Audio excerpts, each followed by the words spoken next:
Hello everyone, and welcome back to Daily Kaylee's 13 Days of Halloween. Today's episode is about the dating game killer, aka Rodney Alcala, however you would pronounce that. I'm not the best at these names. He is called the dating game killer because in the midst of his murder spree, he was a contestant on the television show The Dating Game in 1978. That is literally the only reason he is called that.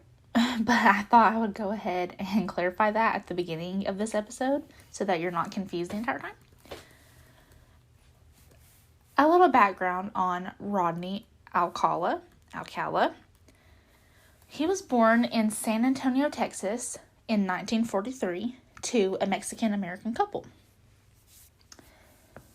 In 1951, Rodney's father moved their entire family back to Mexico, where he was from, and then, 3 years later, abandoned them.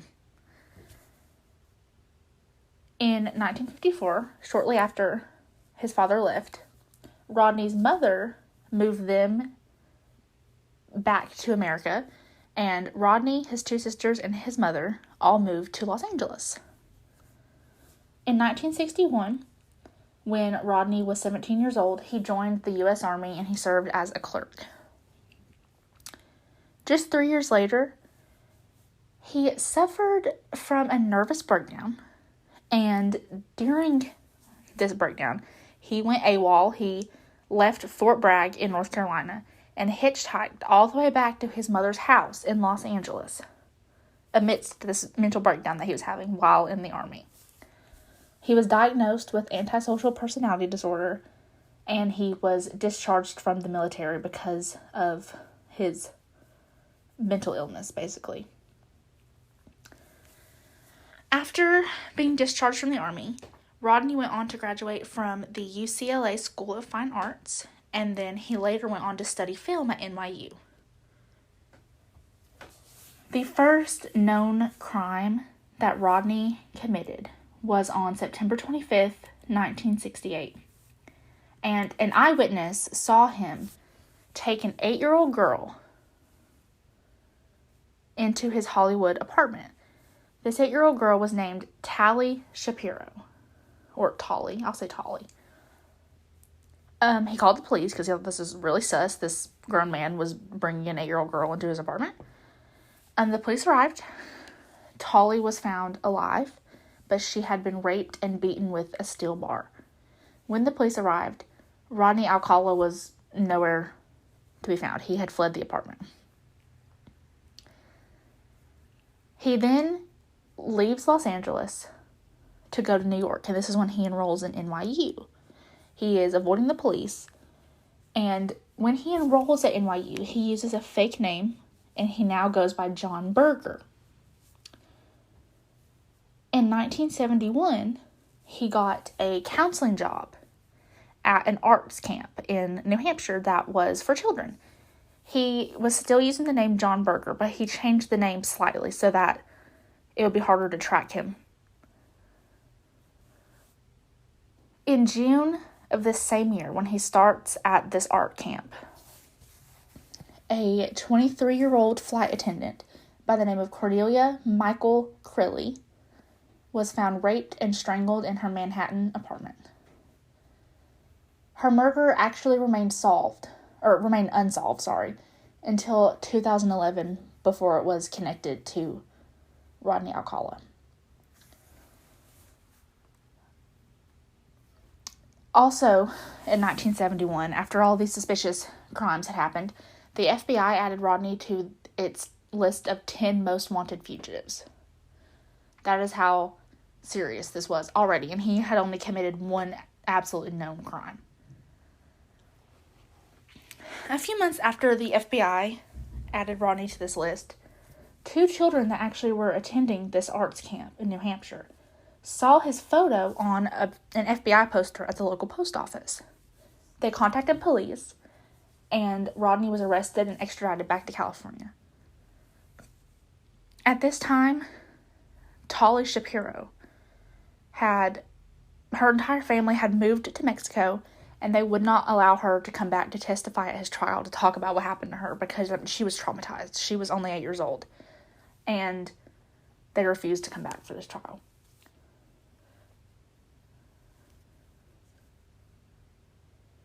Because of this, the police were unwilling to charge Rodney with rape and attempted murder without their primary witness, Tolly Shapiro. Because of this, Rodney was only convicted of child molestation, and he only served 3 years. He got parole in 1974 after only 17 months. Less than 2 months after he was released on parole, he was arrested again for assaulting a 13-year-old girl who was referred to in court records as Julie J. According to Julie, she had accepted a ride from Rodney, assuming that he was going to be driving her to school that day. Obviously, that is not what happened. He went back to jail, and he was once again released on parole after 2 years. I don't know why they kept releasing this man. But in 1977, after he was released from jail the second time, he had a parole officer in Los Angeles, and his parole officer, for some ungodly reason, permitted Rodney to take a trip to New York City. Even though he was a flight risk and a repeat offender and was dangerous, he allows him to go to New York City. About a week after arriving in Manhattan, Rodney killed a 23-year-old woman by the name of Ellen Jane Hover, who was the daughter of Herman Hover, and he actually owned a popular Hollywood nightclub. Her remains were found buried under heavy rocks on a hillside overlooking the Hudson River, and this is about half a mile west of the Phelps Memorial Hospital in Sleepy Hollow, New York.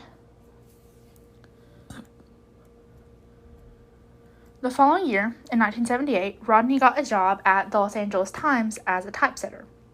He did not work there very long.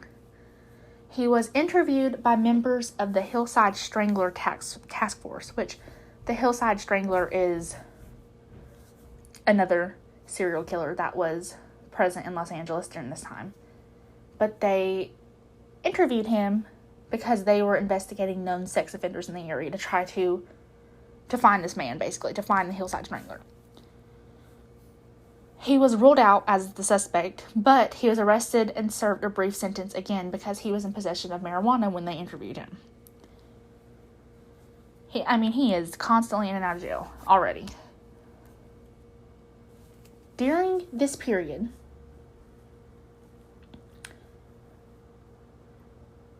Rodney had somehow convinced hundreds of young men and women that he was a professional fashion photographer and that he wanted to photograph him for his fashion portfolio.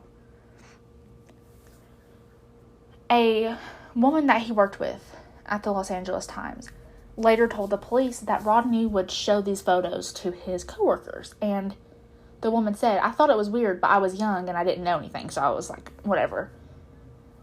She said she asked him why he took the photos, and he claimed that their mothers asked them to, even though she remembers that these girls were naked in the photos. Another woman came forward to talk to police, and she was a woman who allowed Rodney to photograph her in 1979.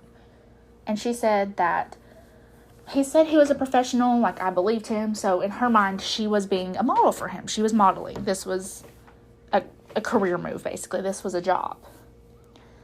She said that his portfolio also included many, many pictures of naked teenage boys, and a lot of these photos were sexually explicit. Most of the subjects in Rodney's photographs are still unidentified today, and the police are afraid that some of these other subjects of these photographs may be additional victims that have not been found. In 1979, while pretending to be a professional fashion photographer, Rodney knocked unconscious and raped a 15-year-old girl by the name of Monique Hoyt while she was posing for photographs. As I said, in 1978, Rodney appears on The Dating Game, and the host introduces him as a successful photographer and, tried to make him appealing to women. One of the women on the show described him as being very strange and creepy, and she refused to go on a date with him, basically. And honestly, it probably saved her life. Now, the crime that finally got Rodney Alcala convicted was the murder of Robin Samso. I think I'm saying that correctly. She was a 12-year-old girl from Huntington Beach, California. And she disappeared somewhere between the beach and her ballet class on June 20th, 1979. She had spent the afternoon at the beach, and she was supposed to walk to ballet class, and she never showed up. 12 days later, her decomposing body was found in the Los Angeles foothills. Robin's friends told the police that a stranger had approached them on the beach and was asking to take their photograph. The detectives got a sketch of the photographer and circulated it around. Rodney's parole officer recognized him and identified him. They searched Rodney's mother's house in Monterey Park, and they found a rental receipt for a storage locker in Seattle. They searched this locker, and they found Robin's earrings.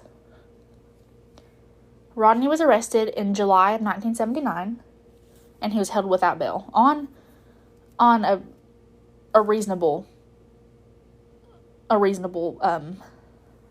foot here, I guess is what I'm looking for. That was a very reasonable thing to do after they have let him out endless times. The following year, in 1980, he was tried, convicted, and sentenced to death for Robin's murder. However, his verdict was overturned by the California Supreme Court because they had improperly informed the jurors of his prior sex crimes, and it could have led to a biased jury.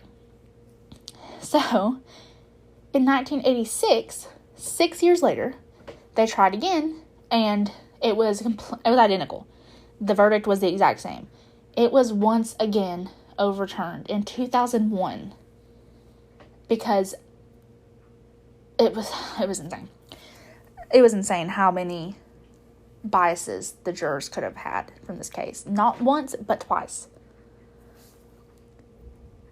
2 years later, after the second trial was overturned, excuse me, they were preparing for their third trial in 2003, and this is when they learn that Rodney's DNA matched DNA left at 2 rape and murder scenes in Los Angeles. After this, they found additional evidence, including another cold case that his DNA matched, and he was then indicted for the murders of 4 additional women, other than Robin. These women were Jill Barcombe, who was 18, and she was a New York runaway. Her body was found rolled up like a ball in a ravine in Los Angeles in 1977. Georgia Wixted, 27, she was bludgeoned to death in her Malibu apartment in 1977. Charlotte Lamb, who was 31, she was raped, strangled, and left in the laundry room of an apartment complex the following year in 1978. And then Jill Parento, who was 21, and she was killed in her apartment in Burbank in 1979. All of these bodies were found posed in carefully chosen positions, according to the police. They also found another pair of earrings in Rodney's storage locker in Seattle, and it had residue on them that matched Charlotte Lamb's DNA. During these trials, Rodney claimed he was innocent and that he did not murder anyone. He wrote a book, if you can believe it, titled You, the Jury. And basically this whole book is him claiming he's innocent and suggesting another suspect. as you can guess, it didn't really work out for him. I don't think anyone believed he was innocent. The final trial ended with the same conviction, and it did not come until March of 2010.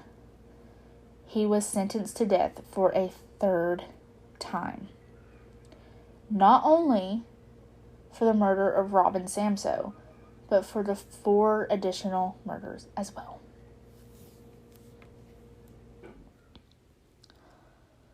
Like I said, they have so many photographs that Rodney has taken, and they still have not been able to identify most of them. In March of 2010, after he was sentenced for the third and final time, the Huntington Beach, California, and the New York City Police Department released 120 of his photographs and asked for the public to help identify these people. And they were hoping that by identifying these people, they could determine if any of these women or children that he photographed could have been additional cold case victims. About 900 more photos that Rodney took could not be made public because they were too sexually explicit. In the first few weeks, the police reported that about 21 women came forward and identified themselves in the photos, and at least 6 families said they believed they recognized loved ones who had disappeared years ago and were never found. None of these photos were ever connected to a missing person case or an unsolved murder until 2013, when one family member recognized a photo of Christine Thornton, 28, whose body was found in Wyoming in 1982. That is the only person who has been identified as an additional victim. As of this year, they still have 110 of the original photos posted online, and they are still looking for help identifying these people. Rodney died in prison on July 24th, 2021, a little over a year ago. He was 77 years old, and he died of natural causes before his death sentence was carried out. Let me know what you guys think of this case. I think this case is insane. Even though his alias, I guess, the dating game killer, is a little bit misleading, this case is still absolutely insane. And I think that without the intriguing headline, the dating game killer, a lot of us would have never heard of this story. Let me know what you guys think. I hope you enjoyed this case, and I will see you guys tomorrow. Bye, guys.